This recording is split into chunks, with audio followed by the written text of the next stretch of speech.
ఒక సీఐ బదిలీ జిల్లా వ్యాప్తంగా చర్చగా మారింది. కొన్నాళ్ల క్రితం ప్రొద్దుటూరు పోలీసుల తీరుపై తీవ్ర విమర్శలు గుప్పుమన్నాయి. ప్రభుత్వం ఫోకస్ చేసిన తర్వాత రచ్చ సద్దుమణిగింది. అంతలోనే వన్ టౌన్ సీఐ శ్రీరామ్ ప్లేస్లోకి మరొకరు రావడం చర్చనీయాంశంగా మారింది. ఛార్జ్ తీసుకున్న నెలన్నరకి బదిలీ అయ్యారు ఆయన. Proddatur one town CI Sriram బదిలీ వెనుక అసలు ఏం జరిగింది? కాకి ఖద్దర్ ఓ ట్రాన్స్ఫర్ అనే ప్రచారం జరుగుతోంది. శ్రీరామ్ పనితీరును వైసీపీకి చెందిన మాజీ ఎమ్మెల్యే రాచమల్లు ప్రశంసించారు. ఆయన్ను బదిలీ చేయించడం కోసమే అలా మాట్లాడారని తెలుగుదేశం పార్టీ మాజీ ఇన్ఛార్జ్ ప్రవీణ్ రెడ్డి ఆరోపణలు చేయడం ఇప్పుడు హాట్ టాపిక్ అయింది. అధికార పార్టీకి చెందిన ఓ నాయకుడు రాచమల్లు శివప్రసాద్ రెడ్డికి డబ్బులిచ్చి మరీ మాట్లాడించారనే ఆరోపణలు గుప్పుమంటున్నాయి. ఇక మొత్తంగా కాకి ఖద్దరు బదిలీ అంశానికి సంబంధించి ఫుల్ డీటెయిల్స్ మా ప్రతినిధి ప్రసాద్ శర్మ అందిస్తారు. శర్మ, ఏం జరుగుతోంది? మొత్తంగా కాకీల చుట్టూ ఖద్దరు రాజకీయం నడుస్తోందా? ఏం జరుగుతోంది అక్కడ? వంశీ, మీరు అన్నట్టు నిజంగా అలాంటి వాతావరణమే పరిస్థితి నెలకొంది ఇక్కడ. మొత్తానికి నెలన్నర కిందట ఏదైతే బాధ్యతలు చేపట్టారో వన్ టౌన్ సీఏగా శ్రీరామ్ కేవలం నెలన్నర కాలంలోనే బదిలీ కావడం, ఆయన సర్వీస్ ఒకసారి చూస్తే మొత్తం 18 ఏళ్ల సర్వీస్ లో 30 సార్లు ఆయన ట్రాన్స్ఫర్ గురయ్యారు.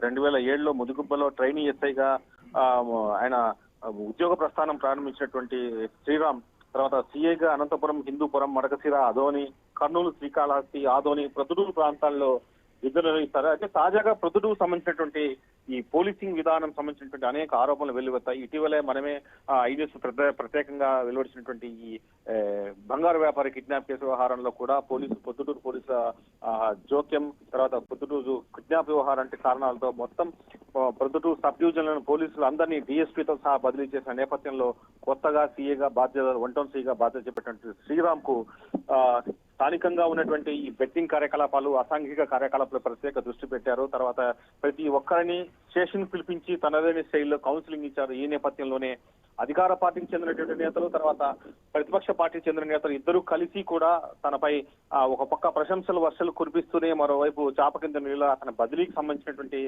ప్రయత్నాలు చేశారనేటువంటి పెద్ద ఎత్తున ఆరోపణలు వెలువడుతున్నాయి. ఈ నేపథ్యంలోనే మాజీ ఎమ్మెల్యే వన్ టౌన్ సీఏని ప్రశంసిస్తూ చేసినటువంటి ప్రకటన పైన మాజీ టీడీపీ ఇన్ఛార్జ్ ప్రవీణ్ రెడ్డి పెద్ద ఎత్తున విమర్శలు చేశారు. తర్వాత కొద్ది రోజులకే శ్రీరామ్ బదిలీ కావడం కూడా సంచలనంగా మారింది.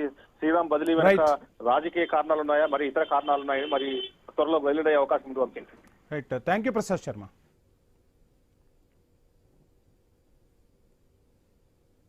ఇక కర్నూలులో నిర్వహించిన గణతంత్ర వేడుకల్లో